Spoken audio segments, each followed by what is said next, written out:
আজকে একসাথে 3টে মুরগি রান্না করা হবে। প্রত্যেকটার ওজন ছিল 2.5 কেজির মতো।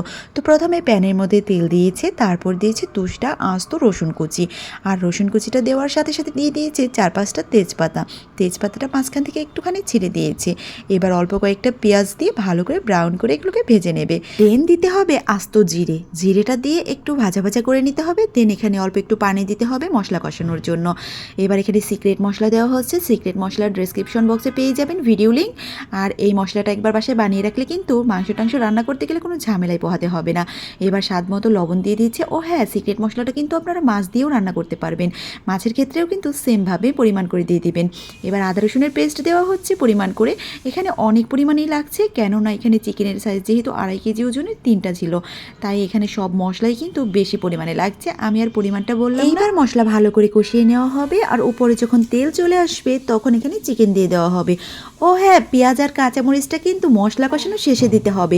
মশলাটা যখন একদম কষিয়ে উপরে তেল চলে আসবে ঠিক তখনই পেঁয়াজ কাঁচামরিচ দিতে হবে। তো আপনারা ভাবছেন হয়তো এটা আবার কেমন রান্না, পেঁয়াজ আর কাঁচামরিচ তেলে না ভেজে দিল কিনা মশলা কষানোর পরে। এইভাবে বাসায় একবার রান্না করে দেখুন কেমন হয় টেস্ট চিকেন। এবার চিকেনগুলো মশলার মধ্যে দিয়ে দেওয়া হবে। আর হ্যাঁ, যদি পেঁয়াজ আর কাঁচামরিচটা মশলা কষানোর পরে দেন তাহলে কিন্তু এই পেঁয়াজ কাঁচামরিচ থেকে আলাদা একটা ফ্লেভার আসবে। আর যদি তেলের মধ্যে ভেজে দেন তাহলে অন্যরকম একটা ফ্লেভার আসবে। তো দুইটার ফ্লেভার কিন্তু দুই রকম। এমন না যে তেলের মধ্যে কোনো পেঁয়াজ দেওয়া হয়নি। আমি কিন্তু রসুন কুচির সাথে পেঁয়াজ কুচিটাও একটু ব্রাউন করে ভেজে নেওয়া হয়েছে দেখিয়েছি। সো এভাবে একবার রান্না করবেন বাসায়, দেখবেন অনেক টেস্ট হয়। চিকেনটাকে ঢেকে দেওয়া হবে আর দেখবেন চিকেন থেকে অনেক পরিমাণে এক্সট্রা পানিটা বেরিয়ে গেছে। আর এই এক্সট্রা পানির মধ্যে কিন্তু চিকেনটা ভালো করে কষিয়ে নিতে হবে।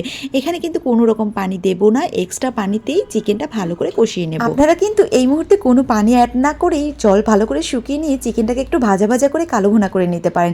এই কালো ভুনাটা খেতেও কিন্তু অনেক মজা লাগে। চিকেনের কালো ভুনা কিন্তু অনেক টেস্ট। যারা খাননি তারা একবার ট্রাই করবেন। আর অবশ্যই ব্রয়লার মুরগি দিয়ে করার চেষ্টা করবেন, কারণ এটা কিন্তু ব্রয়লার মুরগি দিয়েই করা হয়। যারা ব্রয়লার মুরগি খেতে চায় না তাদেরকে দেখবেন চিকেনের কালো ভুনাটা করে দিবেন, তারা বুঝতেই পারবে না এটা কি চিকেন খাচ্ছে। আর সেটা এতটা টেস্টি হবে যে তারা ব্রয়লার মুরগিরও ফ্যান হয়ে যাবে। কথা বলতে বলতে রান্নাটাও কমপ্লিট হয়ে গেছে। এবার চুলা থেকে নামিয়ে নিয়ে ভাজা জিরে গুঁড়ো দিয়ে দিয়েছি।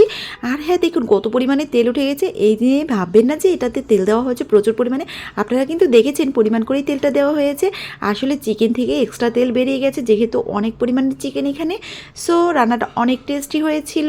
আর বাসায় একবার এইভাবে ট্রাই করে দেখবেন কেমন হয়, অবশ্যই কমেন্ট বক্সে। বাই দ্য ওয়ে, ভালো থাকবেন সবাই। আজকের মতো এখানেই বিদায় নিচ্ছি। আসসালামু আলাইকুম and thanks for watching my video.